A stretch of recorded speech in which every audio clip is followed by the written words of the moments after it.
Woo-sa,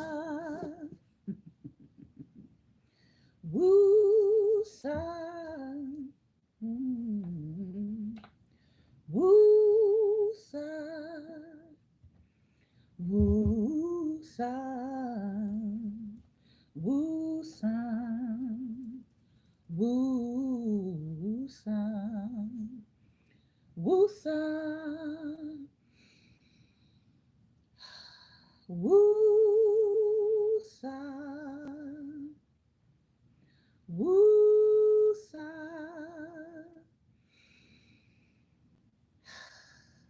woo-sa, woo-sa, woo-sa. I bet you never heard a breathing exercise like that before. Good morning, good morning, good morning, everyone, and welcome to Black Table Talk, Daring Dialogues. I'm your host today, Shantae Charles. We are back.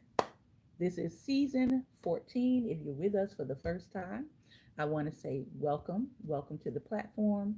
We are currently live on Facebook as well as our YouTube channel.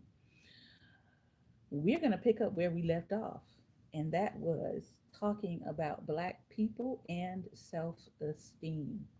If you're with me for the first time, I'm Shantae Charles. I am the host and founder of Daring Dialogues and Black Table Talk, along with my co hosts that are always joining me in conversation. We are talking today about Black people and self esteem, and we're reading from an excerpt of Rock My Soul by Bell Hooks.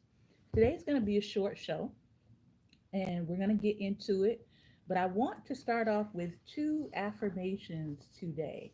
This set of affirmation cards is created by Melinda Williams. And the first affirmation says, fear or false evidence appearing real has no power over my affairs other than the power that I give it. Without my permission, it can do nothing. No weapon, real or perceived, natural or supernatural, spoken or unspoken, written or thought about, projected or imagined, formed against me, shall prosper. Again, this set of affirmation cards is by a young lady by the name of Melinda, Malinda Williams. The second affirmation reads, there are no obstacles that stand in my way. When one door closes, I see the next open portal immediately. And so if you're joining us for the first time, we are here on this page on Tuesdays at 11 a.m. Eastern Standard Time live. If there's any changes in that schedule, I will try to let you all know at least 24 hours in advance. But at this moment, you can count on us being here Tuesdays at 11 a.m. If you want to catch this broadcast all through the week, Monday, Wednesday, Thursday, and Friday, we're also on IG, and we'll also be on our YouTube page, which is Church Love 333. Now let's get into it, because Black Table Talk is about all things Black. Black people, Black issues, Black politics, Black love, all of the things that have to do with Blackness is what we talk about on our Tuesday show, Black Table Talk. So I'm looking at the book Rock My Soul, Black People and Self Esteem by Bell Hooks. We're on chapter 3, and the chapter is entitled Ending the Shame That Binds. Ending the Shame That Binds. BINDS. All right? She's talking about some very interesting things here that I feel are even relevant right now in real time to some of the things that we're seeing in our social media, some of the things that we're seeing in society, and even some of the things that we are seeing on film. So I want to take a moment to read just an excerpt for today. We're not obviously going to get through a chapter, but I want to read and I want to have a little discussion around this. Now, if you're watching by YouTube, all right, if you're watching by YouTube, we're going to be having a open discussion in about 15 minutes. So if you want to jump onto our Facebook page for that open discussion, that's going to happen in about 15 minutes. You can go to our Facebook page and like there, Black Table Talk. All right. But let's take a look at this first part of chapter 3 in Bell Hooks' work, Black People and Self Esteem Rock My Soul. She says, long before black skinned bodies arrived on the shores of the New World, whether as free individuals, that is, the folks who came from Africa before Columbus, and the folks who later immigrated to the Americas of their own choosing for the same reasons that white settlers were coming, or as an enslaved group, racist iconography had dubbed black bodies marked by a biblical curse. The identifiable dark skin was considered by white Christians the mark of shame that singled out these groups to be subordinated, to serve those superior white bodies who were chosen. This is a vital observation as it allows us to remember that even before there was contact between the races, there were negative assumptions made and stereotypes formed in the minds and imaginations of white folks. An emotional pornography that had been created that was born out in Europe when images of black bodies, as well as live individual uncovered black bodies, were paraded at parties for the entertainment of self proclaimed civilized white people. Now, I always find that term civilized to be very interesting because usually civilized is used as a compliment, right? People say, oh, they're so cultured, they're so civilized. Well, if we go back into our history and we look at what the quote unquote civilized were doing to the people that they deemed to be quote unquote savages, you have to ask yourself the question, who was really the civilized person in that equation, right? A system of shaming was then already in place within the white European mindset before white folks actually encountered black folks on an everyday basis. Mocking, ridiculing, and labeling black bodies as animalistic were all the ways a system of psychological terrorism was put in place before actual interracial contact. White colonizers encountering Africans during the slave trade were ready to enact shaming as a strategy of colonization. Paul Taylor comments on the deeper implications of this shaming in his essay, Malcolm's Conch in Danto's Colors. Now, how do we know that shaming is still something that is being employed? Look at our culture. Look at all the things, especially when it comes to Black women. Look at all of the things that Black women have been shamed for. We don't even have to go back, to the 1960s. Just go back to the 1980s, the 1990s, right? Think about the things that Black women were being shamed for, and now fast forward to today, and how those same things that were shameful, quote unquote, on Black women are now being celebrated as long as those features and additions are on another body, a body that's other than a Black woman. All right. So she notes here that one of the psychological tactics that was used was to shame you for who you were. It was to shame you for how you looked. It was to shame you for the shape of your body. It was to shame you for the color of your skin. It was to tie the color of your skin to something being evil. All right. We've talked here before about the first time, and I think this is appropriate for considering the movies that are out. We talked here before about the first time that it's recorded that the quote unquote devil was given a actual description. It was happened during the Salem witch trials. And what was the devil's description then? He was seen as quote unquote big and black. That was the first time that the devil was given a description. Well, who's big and black? Okay? Who's often seen as a threat because of their bigness and their blackness. How many police records have on file? I felt threatened because this person was big and black. And so my only response then was to use lethal force. So we know that these ideas are having a direct impact on our society. They're having a direct impact on people's lives and whether someone lives or dies because of an ideology and a mindset that has been perpetrated over centuries.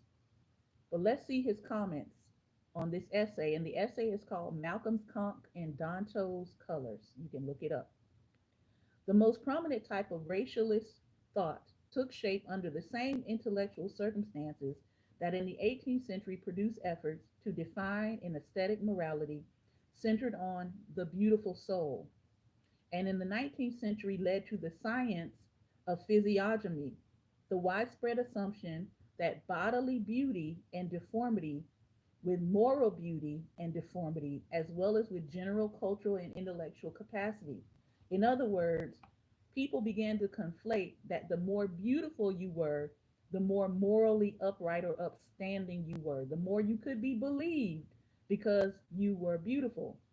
On the converse of that, the less beautiful you were, or if you had any deformity, there must have been something wrong with you. You must have done something. You must be evil. Someone in your family, or your family generations had done something. So this was a whole belief system about people. This practice of conflating different categories of value, of running together the good, the beautiful, the intelligent, and the civilized, could have only made it easier for hierarchical racialism to become what I think racialism, which holds that the physical differences between races are signs of deeper, typically intellectual and moral differences. Thus, it became part of the content of the standard thick hierarchical racialism, what I call classical racialism, that the physical ugliness of Black people was a sign of a deeper ugliness and depravity. In other words, yes, there was a hierarchy, there was a hierarchy that was directly related to how a person looked physically on the outside.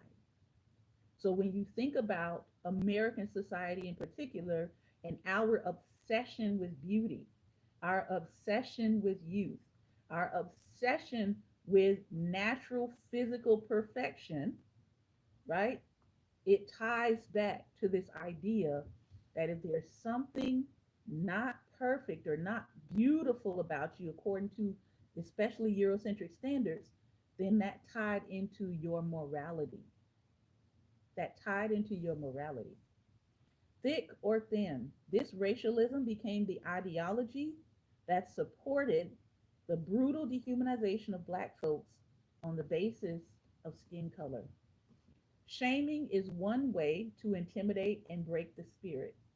Enslaved Africans were an easy target, already trapped in the trauma and indignity of the Middle Passage, fearing death. Enslaved Black folks were primed by the horribleness of their experience to acquiesce and submit. Naked on auction blocks in a world far different from their familiar understandings, joined with other darker skinned folks who did not necessarily speak the same language, enslaved Black people were vulnerable to shaming.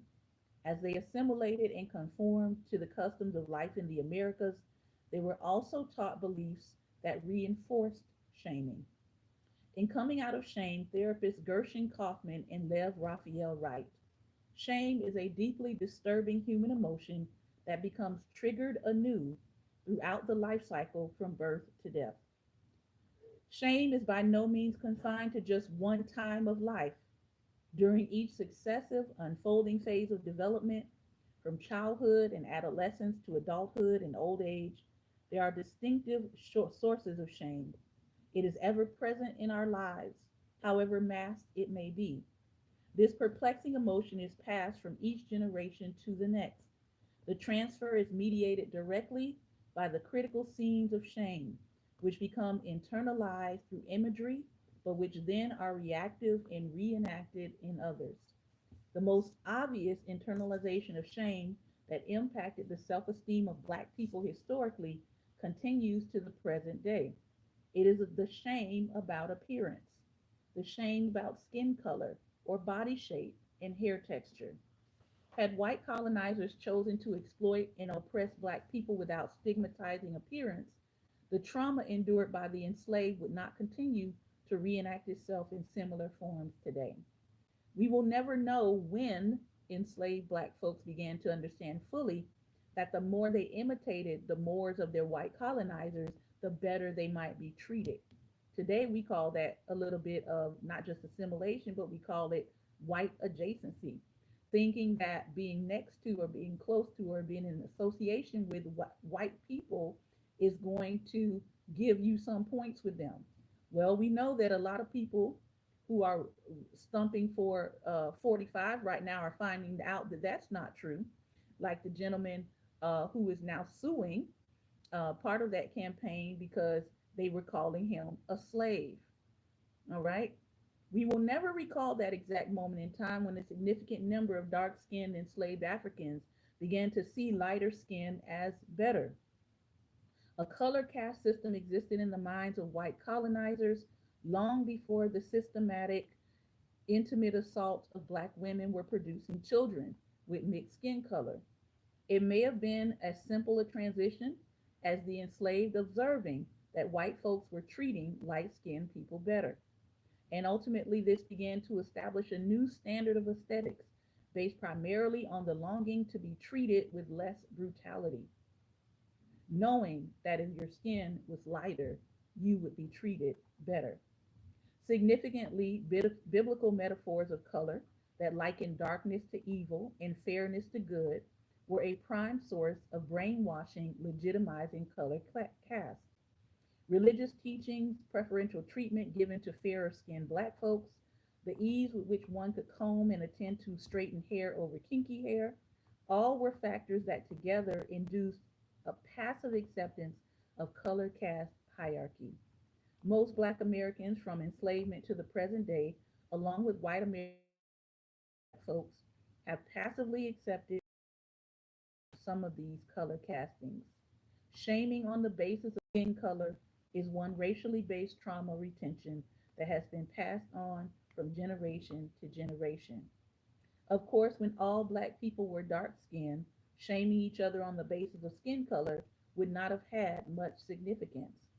Since biracial children were the production, oftentimes, of violent intimate assault, it may very well be that the black families who bore these children were initially revolted by their appearance.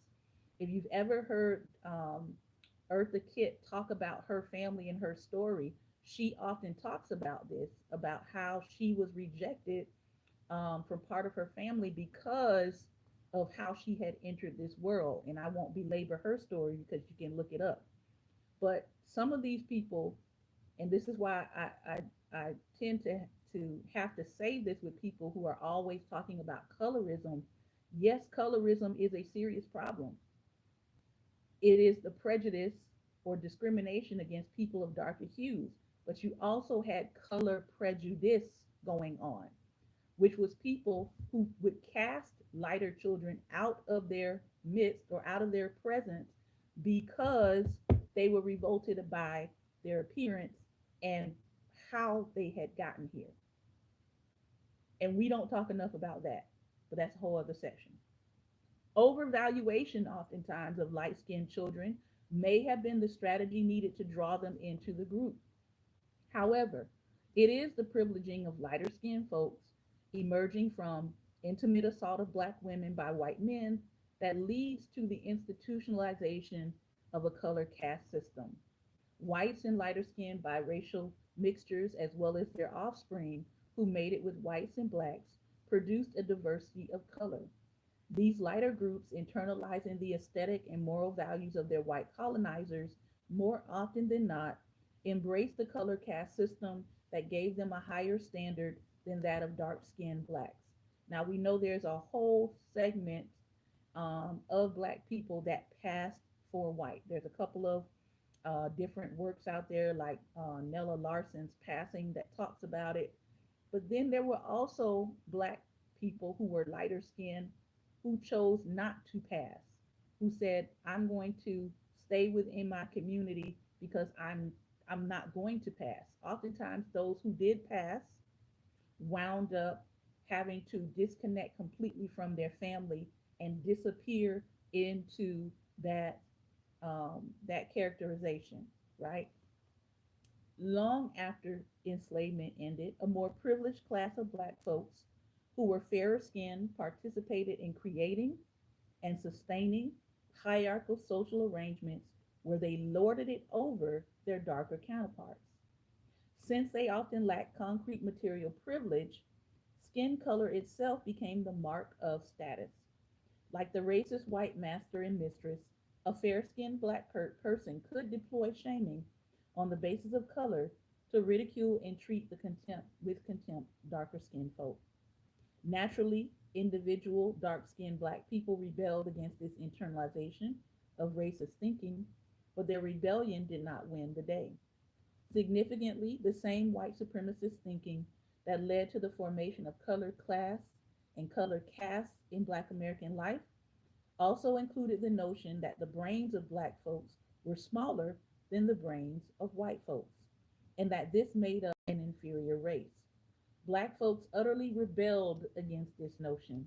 It was not internalized during slavery, and the great majority of black folks saw themselves as those who had gone through unfortunate circumstance, believing that if they just had the same opportunity as their white counterparts, they would demonstrate their intellectual equality. Perversely, black folks who passively accepted this internalization of color caste wholeheartedly resist the notion that they were inferior based on intellectual capability. I'm going to stop there in my reading, but Bell Hooks brings out some really, really good points. And if you look at some of our cinema today, I know there's a current conversation happening about the film The Deliverance, and the director Lee Daniels' choice to take one of the characters who in the real life story was a black mother and turn that character into a white mother raising biracial children in the storyline. And there's been a lot of conversation around why that was done. But Lee Daniels actually he goes into talking about why it was done in one of the articles that was recently put out this past week. He says, hey, I've got friends who are in this condition. I have friends who are biracial, who are black, but they have been raised by white women, and I wanted to tell that part of the story. Obviously there's some conflict around that because as I jokingly said on this page the other day, I said out of all the characters, even though everybody did well, right, there's lots of acclaim being put out there about how well each actress really dug into their part and into their character. The reality is, in our society, he may not get any recognition for the film, but the character that he substituted in as a white woman, she might actually pick up a nomination for her part in his film. Why is that? Because we are still living in a color caste society. We're still living in a society that sees white as right, white as righteous, white as heavenly, white as good, white as inerrant, or white as uncorrectable. And how do we know that? Look at what's happening in our elections. Look at the fact that one of the candidates has to prove their record, has to prove everything about themselves, while the other candidate is a clear criminal and is being given the benefit of the doubt every single turn. All right? We're literally seeing how racial casting plays out in our society. We're also seeing that the idea and the notion of blackness, who is black, who's black enough, who's not black enough, what is it about your lineage that makes you black, all of those questions and conversations are on the table right now. So this has been another episode of Daring Dialogues, Black Table Talk. I've been your host, Shantae Charles. Let's chop it up for a few minutes. We've got here about 5 to 7 minutes. If you would like to respond to today's reading or any of the discussion that I've laid out, feel free to click on the two-person icon and I will bring you in so we can have some discussion. If you are listening by YouTube, I want to thank you for your time and attention. Take care, be well, and most importantly, be light. Remember, light is the most daring opposition to darkness, so go out and be light. Those of you who are on my YouTube channel, we're signing off. Feel free to drop us a comment once this broadcast airs. All right. Let's see. Do we have anyone who wants to come on live and join us?